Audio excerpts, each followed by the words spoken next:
नमस्कार, जय हिंद, जय श्री राम दोस्तों। शिवम चौधरी ऑफिशियल में आप सबका स्वागत है। आगे बढ़ने से पहले आप सबसे रिक्वेस्ट है, वीडियो को लाइक कीजिए, चैनल को सब्सक्राइब कीजिए और शेयर करना मत भूलिएगा।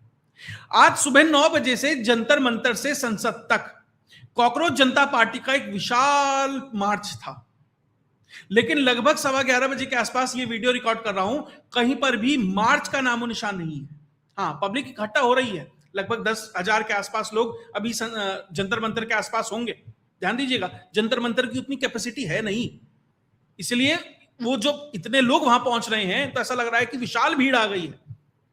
वो कॉकरोच जनता पार्टी जिसके पीछे 2.5 करोड़ सब्सक्राइबर थे या कहें फॉलोअर थे, और वहां मात्र 10,000 लोग पहुंचे, तो आप उसकी एक्सटेंट को समझ लीजिए कि किस हद तक ये कामयाब है। और अभी ये मार्च शुरू भी नहीं हुआ था, पुलिस ने वहां प्रसाद वितरण का कार्यक्रम भी शुरू कर दिया है। अब पुलिस के हाथ में डंडा होता है, उसी से प्रसाद बांट सकती है, उस पर तो चर्चा करेंगे ही। साथ ही रातों रात ऐसा क्या हुआ कि सोनम बेवफा हो गई और दीपके और सीजेपी को बीच में छोड़ दिया, और कांग्रेसी इकोसिस्टम या कहें जो एक वृहत इकोसिस्टम है वो किस तरीके से बिलबिला उठा और सोनम को ही गाली देने लगा। और बहुत सारे लोग वहां पहुंचे हैं, बहुत सारी अपडेट्स हैं, उन सबको आपके पास लेके आ रहा हूं। दरअसल जंतर मंतर पर मार्च के लिए कॉल दी गई थी, सुबह 9 बजे पब्लिक को इकट्ठा होना था। सबसे पहली बात तो मंडे का दिन, बहुत सारे लोग, जो कल संडे भीड़ दिखाई दे रही थी, तो बहुत सारे लोग नौकरियों पे चले गए। अभी कल ही एक से बात हो रही थी, वो जंतर मंतर पर ऐसे पोस्टर वोस्टर लेके खड़ा। मैंने कहा यार सुबह तो जाएगा तू? अरे कहां, सुबह 9:15 बजे मार्केट खुल जाता है, शेयर मार्केट, वहां ट्रेडिंग करनी है, कौन जाए वहां पर? आज पकौड़े खाए आया। तो ये स्थिति है। हाँ, लेकिन लोग पहुंच रहे हैं, वो एक ऑर्गेनाइज्ड भीड़ है। ऑर्गेनाइज्ड कैसे? आम आदमी पार्टी ने अपने हर काउंसलर को कहा है कि 200 लोग लेकर पहुंचने। बहुत सारी ट्रेन्स ऐसी हैं जो बुक की गई हैं, कल आपको बाकायदा उनकी बुकिंग टिकट्स भी मैंने दिखाई थी कि उनको बुक करके लाया जा रहा है। और जंतर मंतर पर आने के 3 रास्ते हैं, तीनों से पब्लिक अंदर आ रही है। और अभी वो भीड़ ऐसी लग रही है कि बहुत बड़ी भीड़ है, क्योंकि जंतर मंतर की कैपेसिटी ही 2-2.5 हजार की है, तो 10,000 की भीड़ बड़ी भीड़ लगती है। और वहां पर भीड़ इकट्ठा होना शुरू हुई तो वहां पर कई सारे दृश्य सामने आए। सबसे पहली बात, वहां एक पत्थर से भरा ट्रक मिला। अब कॉकरोच जनता पार्टी वाले कह रही है ये भैया पुलिस ने खड़ा करवाया है। अभी इन्वेस्टिगेशन की बात है कि पत्थर से भरा एक डंपर है, जो बड़ा ट्रक होता है, वो खड़ा है वहां पर। मैंने आपको कल ही कहा था इसको वायलेंट करने का प्रयास किया जाएगा। उसके बाद एक टूटी हुई गाड़ी खड़ी की गई है, ऐसा दिखाया जाए कि वॉयलेंस में वो खराब हो गई है। अब वो वहां पे मान लीजिए किसी की खराब पहले से खड़ी है, क्या है, उसका भी इन्वेस्टिगेशन होना चाहिए। तो ये सब चीजें, छोटी छोटी चीजें प्लांट की जा रही हैं। और पुलिस ने त्रिस्तरीय बैरिकेडिंग वहां पे ऑलरेडी लगाई हुई है, पब्लिक को रोकने के लिए, संभालने के लिए। और ध्यान दीजिएगा, जंतर मंतर पर आने की किसी को रोक नहीं है। और अभी तक पुलिस ने यह भी नहीं कहा कि आप पार्लियामेंट तक मार्च नहीं कर सकते। बातचीत चल रही है आम आदमी, ये कॉकरोच जनता पार्टी और पुलिस के बीच में। लेकिन इस बीच कुछ शरारती तत्वों ने पुलिस के ऊपर पत्थरबाजी करनी शुरू कर दी। और पुलिस को तो भैया एक ही भाषा आती है, अगर आप ऐसा करोगे तो प्रसाद वितरण का एक सम्मानजनक कार्यक्रम वहां पर लगा दिया गया, स्टॉल लगा दिया, भैया आओ प्रसाद लो। और ये है वो।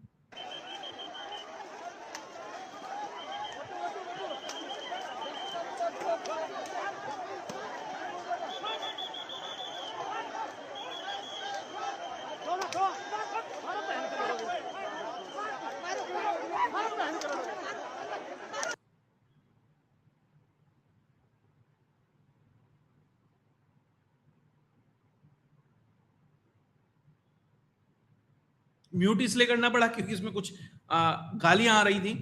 तो कुल मिलाकर वहां पर कुछ शरारती तत्वों ने पत्थरबाजी का प्रयास किया, कुछ लोग पत्थर लेकर वहां मौजूद थे। तो पुलिस ने हल्का लाठीचार्ज का प्रयोग किया। पूरे जंतर मंतर पर लाठीचार्ज है ऐसा नहीं है, लेकिन हाँ, कुछ हिस्सों में मॉब को कंट्रोल करने के लिए वो लाठीचार्ज किया जा रहा है। जंतर मंतर के आसपास के जितने भी मेट्रो स्टेशन हैं उनको बंद कर दिया गया है। और कुछ पत्रकार स्क्रीनशॉट्स भी शेयर कर रहे हैं कि उनका जो नेट है, यानी उस इलाके में जो नेट है, वो भी कहीं ना कहीं बाधित है, वो भी बंद किया जा रहा है, ताकि वहां से लाइव स्ट्रीमिंग ना की जा सके। और बहुत सारी ऐसी चीजें हैं ताकि कंट्रोल किया जा सके, एक नैरेटिव क्रिएट ना हो। क्योंकि सोशल मीडिया पे इतनी सारी फेक वीडियोस चल रही हैं। कोई वीडियो कहीं की है, एक ओवैसी की पार्टी की कोई रैली थी, उसको दिखा दिया भैया ये तो जंतर मंतर का हो रहा है। कहीं उत्तराखंड में कोई कार्यक्रम चल रहा है तो कुछ दिखा दिया गया है। तो इस तरीके से बहुत सारी वायरल वीडियोस भी, फेक वीडियोस जंतर मंतर के नाम पर चलाई जा रही हैं। इसलिए ये सब कह सकते हैं कि एक्शंस लिए जा रहे हैं उसको कंट्रोल करने के लिए। और अभी दिल्ली पुलिस और जो सीजेपी के कार्यकर्ता हैं, जो करता धरता हैं, उनके बीच में बातचीत चल रही है। संभावना यह है कि हो सकता है कि यह आंदोलन, जो ये मार्च है, शायद उस तरीके से ना हो, या एक सिंबॉलिक मार्च के लिए पुलिस अनुमति दे दे, इसकी भी संभावना है। जब तक मैं रिकॉर्ड कर रहा हूं तब तक यही स्थिति है। और ये स्थिति हुई है पिछले 12 घंटे में। 12 घंटे पहले बड़े छाती ठोक के सीजेपी वाले कह रहे थे 10 लाख की भीड़ आएगी, 5 लाख की भीड़ आएगी, और प्रधानमंत्री नरेंद्र मोदी के लिए किस तरह के शब्दों का इस्तेमाल किया जा रहा था। माफ कीजिएगा, मैं इसको एंडोर्स नहीं करता, चैनल इसको एंडोर्स नहीं करता, लेकिन पब्लिक ने जो बोला वो दिखाना जरूरी है कि किस तरह के लोग इस आंदोलन में हैं।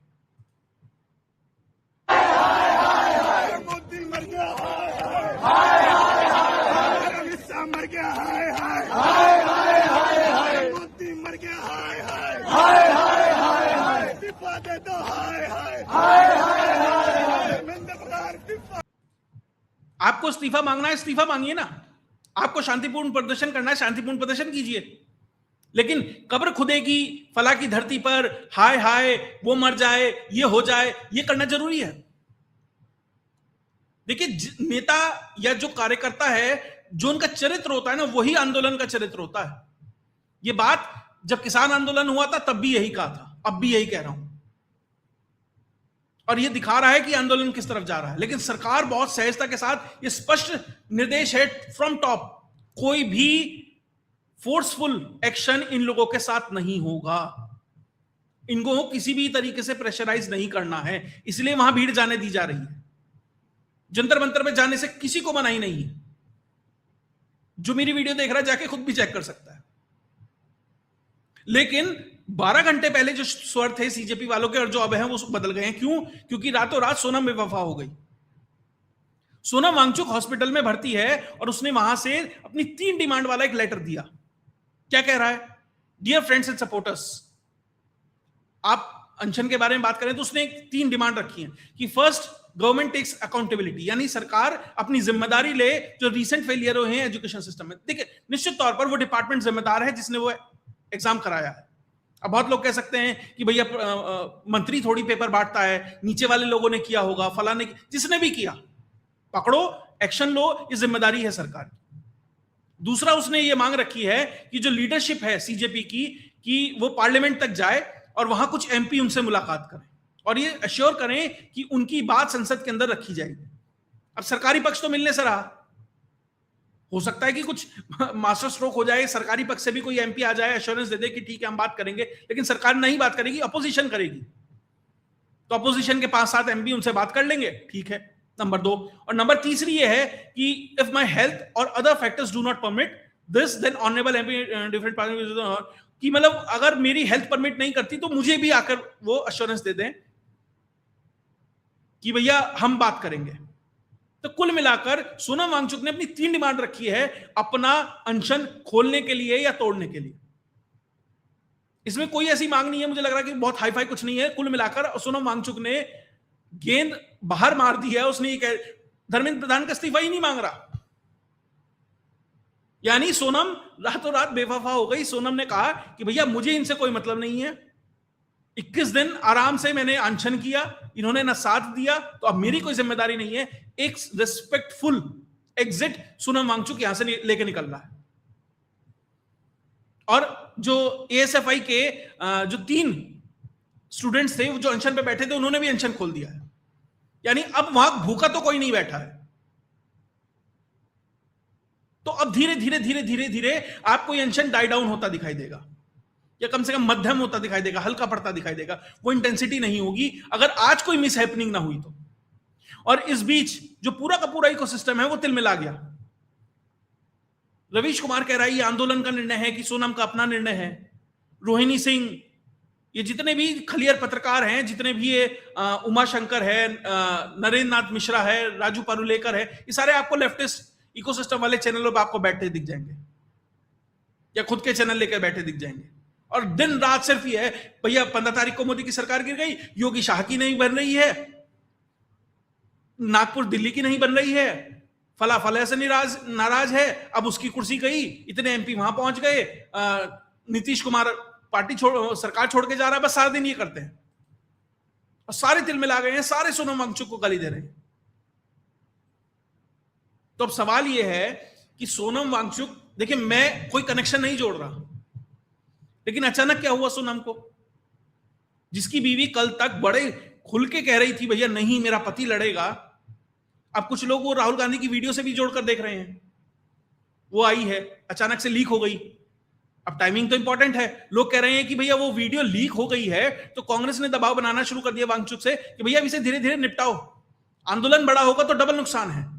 एक तो क्योंकि पूरा का पूरा स्पॉन्सर्ड कार्यक्रम अरविंद केजरीवाल का है, तो सारी लाइमलाइट जो छात्रों का आंदोलन हो रहा था, जो छात्रों की पूरी बात राहुल गांधी लेकर बढ़ने वाले थे,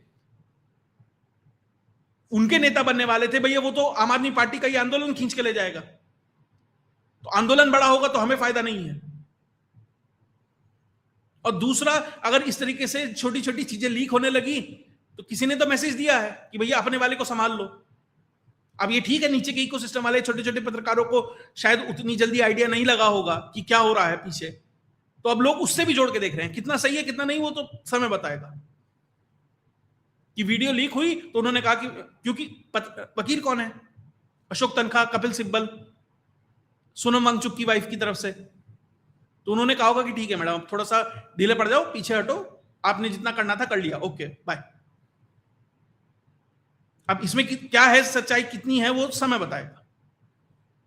और सोनम वांगचुक कौन है? सोनम वांगचुक ये है जो 1 घंटे के लेक्चर के 15-15 लाख रुपए चार्ज करता है। MNIT में जाता है तो 20-20 लाख रुपए मांगता है। आपको लगता है छात्र या छात्रों का संगठन भी मिलकर 15 लाख रुपए दे सकता है क्या? ये छात्र सड़क पे क्यों उतरे हैं? नीट का पेपर लीक हो रहा है, स्कॉलरशिप नहीं आ रही है, जो छात्र स्कॉलरशिप पे पढ़ रहा है, गरीब छात्र होगा, अमीर जैसे भी होगा, 15 लाख रुपए कितना भी सक्षम छात्र हो वो 1 घंटे के नहीं दे सकता, और ये व्यक्ति उनसे 15-15 लाख रुपए मांगता। ये सोनम वांगचुक है, इसलिए कह रहा था कि इस आंदोलन का चरित्र वो चरित्र है जो उसके नेता का चरित्र है। और जो ये कहते हैं कि भैया तुम सोनम वांगचुक को आतंकवादी क्यों कहते हो, सोनम वांगचुक को सरकार लेबल कर रही है, चलिए ये सरकार लेबल कर रही है। 2007 में तो यूपीए की सरकार थी, यूपीए की सरकार ये जारी करती है, लद्दाख पुलिस की तरफ से आता है। पॉइंट नंबर 4 कहता है you have been anti national connections in China and other places. आपके चाइना और अदर प्लेसेस में एंटी नेशनल कनेक्शंस है जो एक्सप्लॉइट किए जा सकते हैं इंटरनेशनल एक्टिविटीज में। तो ये तो मोदी नहीं कह रहा 2007 में, ये तो तब की सरकारें कह रही हैं, या तब की पुलिस कह रही है। तो कुल मिलाकर सारे खाली के चट्टे बट्टे हैं, एक की खींचिए थोड़ा सा तो सारे लाइन पे आ जाते हैं, ये स्थिति है। उसके अलावा कौन कौन पहुंच रहा है वहां? योगेंद्र यादव पहुंचा है, कह रहा अरे नहीं वो कोई दिक्कत नहीं है, सोनम वांगचुक हो गया है, लेकिन ये तो छात्रों का आंदोलन है, पिछले 50 साल में इससे बड़ा कुछ हुआ ही नहीं, आजादी की दूसरी लड़ाई है। अब मुझे ये नहीं समझ आ रहा कि आजादी की दूसरी लड़ाई असल में है कौन सी, अन्ना वाली, इमरजेंसी वाली, ये वाली, या वो किसान आंदोलन वाली? आजादी की दूसरी लड़ाई 2.0 है, रीलोडेड है, रिसर्जेंस है, रिवेंज है, क्या है? ये अलग अलग जो उनके वर्जन आपने निकाले हुए हैं, कौन सी है आजादी की दूसरी लड़ाई? योगेंद्र यादव पहुंचा, मनोज झा आरजेडी वाला, चंद्रशेखर रावण सुबह ही पहुंच गया, पुलिस वालों से भिड़ रहा है। उसके अलावा प्रशांत भूषण, संजय सिंह रात को गाने गा रहा था, और शबाना आजमी पहुंची है। और देखिए कैसे मतलब आपको पिक्चरों में रोल करना है मैडम, वहां नाटक करना है, यहां नहीं करना है।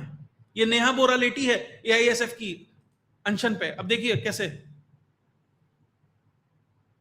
इसमें सॉन्ग लगा है इसलिए मैंने म्यूट कर दिया है।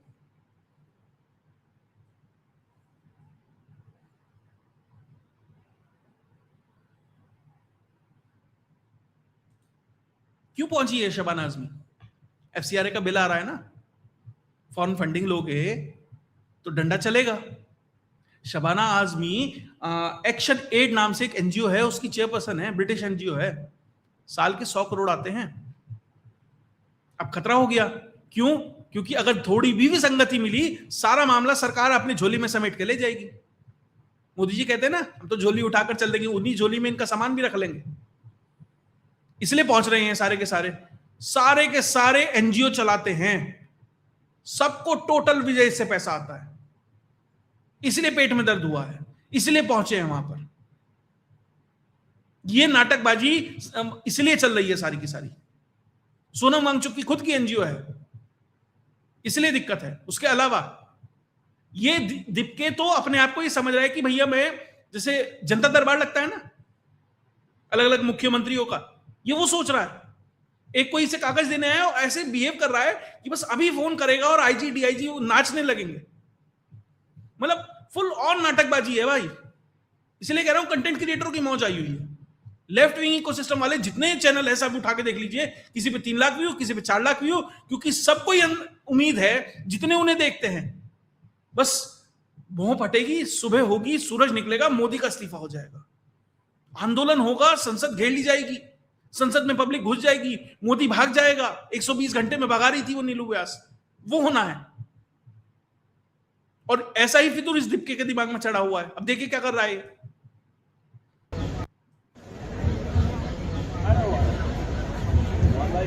सर मुझे बचा दीजिए सर, इसमें 3 स्टेट की पुलिस ने टॉर्चर किया है मुझे, UP police, MP police, Delhi police, supreme court guard के साथ में सर ये सारे एविडेंस है।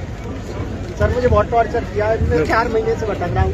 एक बार देख लीजिए क्या इसमें मुझे बताइए सर। इसमें DM, IG, DIG, DGP sir सब शामिल हैं। सड़कों पे भैया अलग से टीम बात कर लेंगे, इसमें आपसे बात कर लीजिए, इसको पढ़ लीजिए, सर आपसे हाथ जोड़ के नहीं सर, मैं हमारी टीम है सर। ये अभिजीत दीपके बॉस्टन में पढ़ता था, शायद डिग्री पूरी नहीं हुई है, पहले ही आ गया है और बिहेव ऐसे कर रहा है और नारा लगाया जा रहा है, अरे अभिजीत दीपके जितना पढ़ा लिखा होना चाहिए। अगर इसकी ग्रेजुएशन या पोस्ट ग्रेजुएशन की डिग्री पूरी नहीं हुई है, जैसे अखिलेश की नहीं हुई है ना, पोस्ट ग्रेजुएशन की डिग्री नहीं मिली है, ऑस्ट्रेलिया गए थे पढ़ने, डिग्री हाथ नहीं आई है, क्योंकि फाइनल में जो थीसिस जमा करनी होती है वो जमा नहीं की थी उन्होंने। तो यही हाल है इसका। और कम्युनिकेशन डिपार्टमेंट में पढ़ रहा था और 5 मिनट अगर लगातार स्पष्ट रूप से बोलना के लिए माइक दे दिया जाए, व्यक्ति बोल नहीं सकता, 10 बार फंबल करेगा। यह स्थिति है इस कम्युनिकेशन डिपार्टमेंट वाले की। और अब इंटरनेशनल सपोर्ट भी मिलने लगा है इन लोगों को। वो जोरान ममदानी, मेयर न्यूयॉर्क वाला, जिसके लिए आरफा और ये साइना और ये राणा सारे पागल होए जा रहे थे, वो क्या कह रहा है कि जो उमर खालिद है, शर्जिल इमाम है, वो मॉडर्न डे नेल्सन मंडेला है। भाई साहब ठीक है अमेरिका में ड्रग्स की प्रॉब्लम है, लेकिन आप उसे सार्वजनिक तो मत करो। अब फेंटेनिल पहुंच रहा है वहां, लेकिन ये तो मत बताओ कि तुम भी लेके बैठे हो।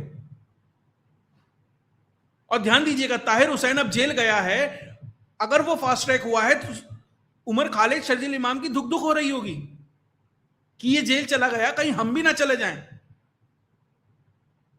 और ये जितना आंदोलन करेंगे, जितना प्रेशर डालेंगे सरकार पे, उनके लिए उतना खतरा हो जाएगा। जैसे अतीक अहमद का परिवार कहता था कि भैया ये अखिलेश यादव ना उंगली करता तो जान बची रहती।